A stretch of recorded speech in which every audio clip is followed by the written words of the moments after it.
Olá, bem-vindo ao Espaço Interativo da TV Senado. Aqui a gente leva para todo o Brasil as questões que você quer discutir. Dúvidas dos telespectadores sobre contribuição ao INSS, seguro de carro, turismo cívico, Minha Casa Minha Vida e o processo de impeachment aprovado no ano passado pelo Congresso Nacional. Hoje também temos jovem senador fazendo perguntas. E mais, o quadro Passeata Eletrônica com o senador Garibaldi Alves. O Alô Senado começa agora. O Luiz Carlos de Souza, de Três Rios, no Rio de Janeiro, tem uma dúvida sobre a defasagem das aposentadorias. Ele pergunta aos senadores por que um trabalhador, depois de contribuir para o INSS por 35 anos, sobre um salário de R$ 5.000, recebe apenas R$ 3.500 quando se aposenta. Ele quer saber ainda por que esse mesmo aposentado, depois de cerca de 8 anos, passa a receber apenas R$ 1.500. Como é possível haver essa diferença de valores? O senador Ataídes Oliveira responde. Essa história das defasagens destas aposentadorias vem de longa data. Eu não me esqueço que a antiga CLPS, o cidadão aposentava com o teto máximo na época de 20 salários mínimos, isso na década de 80, por exemplo, 80. E quando chegou em 88, esse mesmo aposentado estava recebendo menos de 5 salários mínimos. Por que se deu isto? Porque, lamentavelmente, a Previdência Social não fazia as correções destes benefícios de conformidade com a inflação. Este é fato. Então, o caso do Luiz Carlos é porque essas correções não estão sendo feitas de acordo com a inflação, que deve ser desta forma. Entretanto, eu gostaria de dizer que o governo do presidente Temer está trabalhando dia e noite para corrigir estas deficiências. Por exemplo, as fraudes, que isso tira o direito de quem tem, né? Os benefícios, auxílio de doença. Chegou-se à conclusão, depois de analisar simplesmente 2% dos 1.600, de 1.600.000 benefícios, que o 2% já tinham dado um prejuízo, causado um prejuízo na ordem de 139 milhões de reais. Ou seja, fazendo agora a reforma da Previdência Social, que eu acredito que até março ela deve acontecer aqui no Congresso Nacional, e corrigindo estas falhas graves, que é o problema da fraude, eu não tenho dúvida de que o governo Temer irá rever todas essas aposentadorias defasadas. Portanto, eu diria que o Luiz Carlos pode ficar tranquilo, porque o governo Temer vai evidentemente fazer essas correções como elas deverão ser de verdade. Lá de Olinda, Pernambuco, o Emídio Isabel mandou um WhatsApp perguntando: senadores, os senhores não acham que o seguro de automóveis deveria ser obrigatório para todo e qualquer tipo de carro? O senador Telmário Mota dá a sua opinião.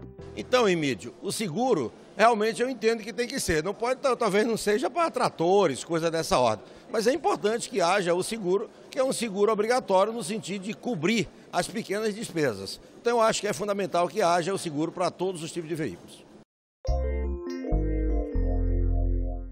Senadores da minha Bahia, do meu Salvador, o que é que a gente pode fazer para estimular o turismo na cidade? Não é só em Salvador, nós temos outras cidades como em Jacobina, temos Santa Amaro, que tem muita coisa bonita, a gente só se fala disso no 2 de julho.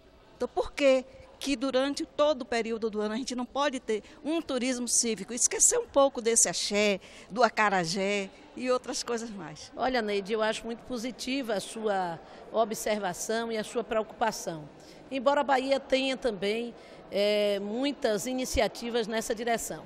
Eu cito, por exemplo, a minha cidade de Cachoeira, que é uma cidade histórica, e a sua história e a sua relação com o turismo se dá justamente pelo grande patrimônio arquitetônico do século XVII que a nossa cidade ainda tem e que foi através do projeto Monumenta, recuperada e que excede uma parte dela da Universidade Federal do Recôncavo da Bahia.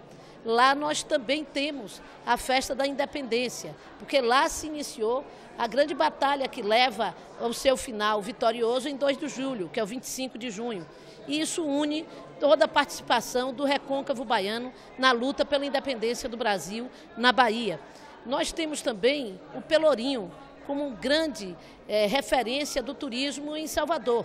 O nosso turismo na Bahia não é um turismo só de praia e sol, é um turismo também cultural, mas como você, eu acho que o nosso turismo precisa de mais estímulo em diversas áreas, não apenas na área cívica, na área religiosa. Nós temos aqui no oeste da Bahia o nosso grande momento de turismo religioso em Bom Jesus da Lapa, como temos também hoje em Salvador, já a visitação ao túmulo e a tudo que diz respeito à Irmã Dulce, como um outro importante vetor do turismo religioso. Nós temos que realmente poder crescer o turismo baiano, ampliando as diversas áreas que levam à visitação do nosso estado. O Passeata Eletrônica foi até o senador Garibaldi Alves para saber qual a importância das redes sociais no seu mandato. Eu uso, direi, razoavelmente. Eu ainda sou do tempo que o Senado funcionava até mesmo sem a televisão. Mas hoje é imprescindível que nós possamos usar o poder das redes sociais. Não há dúvida de que a prestação de contas de um senador se torna cada vez mais eficiente se ele faz uso desse potencial das redes sociais. Eu sou a Eduarda do Mato Grosso, sou representante de jovem senador do meu estado e eu gostaria de saber o que o levou a escolher a política para a vida de vocês. Eduarda, eu sempre entendi que a política é a avenida mais larga para se poder servir a causa do povo, a causa do país. Eu acho muito bom essa inovação dos jovens senadores, porque faz com que eles se motivem para a vida pública, que venham nos substituir amanhã. Nós temos que formar uma geração de futuros políticos que estejam à altura das necessidades do Brasil. E com a presença dos jovens senadores, nós passamos a ter, portanto, essa grande perspectiva da formação de futuros líderes de grande envergadura. Por que o Minha Casa Minha Vida é tão difícil para os que ganham acima de 3 salários mínimos?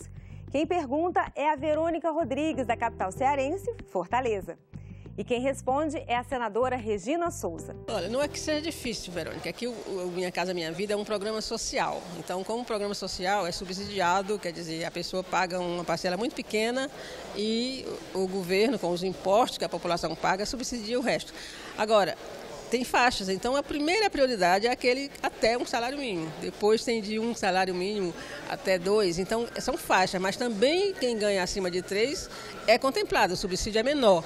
Agora, é questão também da política estadual, até municipal, que às vezes o convênio é direto com o município, porque a responsabilidade do sorteio, né, você tem que estar inscrita e a responsabilidade do sorteio é do governador ou dos prefeitos. E a última pergunta de hoje é sobre o processo de impeachment que aconteceu no ano passado aqui no Congresso. Quem mandou a mensagem foi a Esther Miranda, de Arcos, Minas Gerais. A Esther quer saber como a aprovação pela retirada de um presidente da República do poder também abre a possibilidade de que ele se candidate de novo. A senadora Ana Amélia responde. Minha cara Esther Miranda, você é de uma cidade no interior de Minas Gerais, em Arcos, que fica no oeste mineiro. E eu fico muito feliz que você esteja atenta aos acontecimentos e às decisões políticas no Congresso Nacional, decisões que impactam na vida de todos os brasileiros, como foi o afastamento da ex-presidente Dilma Rousseff, o famoso impeachment, que todo o Brasil acompanhou, consumindo muita notícia política. O meu voto foi coerente. Votei pelo afastamento e pela penalização dela por 8 anos, a perda dos direitos políticos ou a perda de inelegibilidade por 8 anos. Então eu tive coerência. Se você olhar lá na pauta da ata da votação, naquele dia o meu voto foi assim, coerente. Afasta e ela fica inelegível por 8 anos. Não foi o que o plenário decidiu. Afastou ela do poder, mas manteve o direito dela ser candidata nas eleições de 2018. Não sei se ela vai ter, digamos assim, a iniciativa de fazer isso, mas o fato é que isso cria uma brecha de insegurança jurídica. Então você, minha querida Esther, tem toda a razão de manifestar a sua apreensão, a sua frustração e a sua tristeza com isso. E a gente chega ao fim de mais um Alô Senado. Continue ligado e participando das discussões que acontecem aqui no Congresso Nacional. Se você quiser mandar uma mensagem para o nosso WhatsApp, o número é 61 99966 1616. Pelas redes sociais, basta acessar twitter.com/alosenado ou facebook.com/alosenado federal. A gente se vê no próximo Alô Senado. Até lá!